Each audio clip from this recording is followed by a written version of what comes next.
आओ बच्चों, आज हम घातांक के बारे में सीखेंगे। प्रत्येक लड़के को अगर हम 4 कापियों का एक गट्ठर बनाते हैं और 7 लड़कों को बांटना है 4-4 कापियाँ, तो कितनी होगी? 4 को हम 7 बार अगर हम जोड़ते हैं तो कितना आएगा? 28 कापियाँ। ये जोड़ने का बहुत बड़ा प्रोसेस है। देखिए, आपको 4 हम लोगों ने 4 जो है इसको 7 बार जोड़ा है। 1 2 3 4 5 6 7, तो 7 बार हमने जोड़ा तो कितना आया? जोड़ने के बाद 28 कापियाँ हो गई। उसका उत्तर 28 आया। लेकिन जोड़ने की संक्रिया हमें कई बार करनी पड़ी और इसी कारण समय भी बहुत अधिक लगा। लेकिन अगर हम इसे गुणे रूप में करेंगे तो संचित रूप में हम दिखा सकते हैं। संचित रूप में कैसे कर सकते हैं? देखो, 4 को हमने यहाँ पर 7 बार जोड़ा, तो इसका मतलब हमने 4 गुणे 7, तो हमने कितने बार इसको जोड़ा है? 7 बार। तो 4 के महीने में कितने गुणा करेंगे? 7 का। कितना आएगा उत्तर? 28। अब देखेंगे, ये आपको ये गुणे की संख्या आपको बताई कि जोड़ के साथ हम गुणे का संचित रूप दे सकते हैं। लेकिन आज हम जो पढ़ने वाले हैं वह है आधार और घातांक। आधार का मतलब होता है बेस और घातांक का मतलब होता है इंडेक्स। अब यहाँ पर देखिए, 2 संख्या को यहाँ पर 8 बार गुणा किया गया है। 1 2 3 4 5 6 7 8।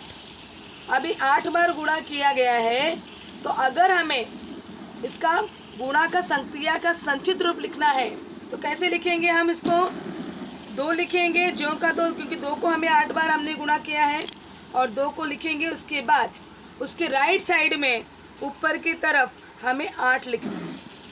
उसका अर्थ ये तुरंत मालूम पड़ता है कि 2 का हमें कितने बार गुणा करना है? 8 बार।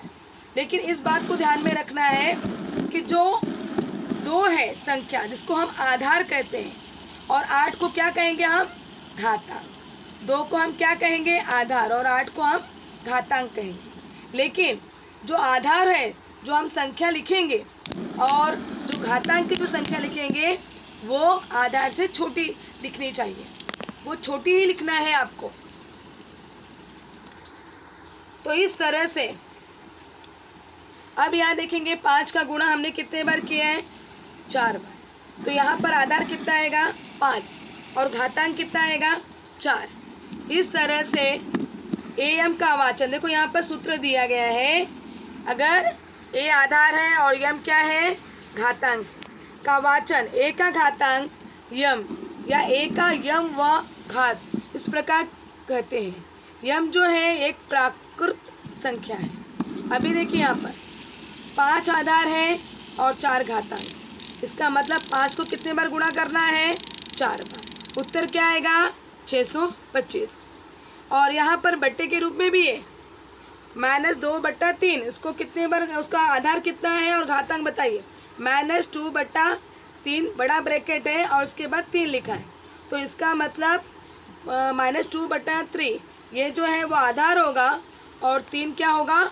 घातांक होगा। -2/3 को कितने बार हम गुणा करेंगे? 3 बार गुणा करेंगे। तो कितना आएगा उत्तर? -8/27। तो -2/3 का जो घातांक है 3, उसका उत्तर कितना मिला? उसका मान कितना हमें मिला? -8/27। वैसे यहाँ देखो, 7 आधार है और घातांक 1 है, तो इसका मतलब 7 को कितने बार गुणा करना है? 1 बार।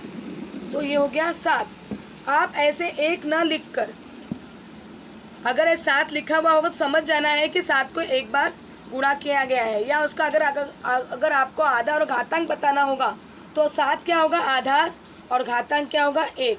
यहाँ पर भी देखिए, 10 और यहाँ ऊपर आधार है और घातांक 1 है, लेकिन 10 यहाँ पर ऐसे लिखा हुआ है, कुछ 1 और घातांक नहीं नज़र आ रहा है। फिर भी आपको उसका घात क्या बताना पड़ेगा आपको? घातांक 1 और आधार 10।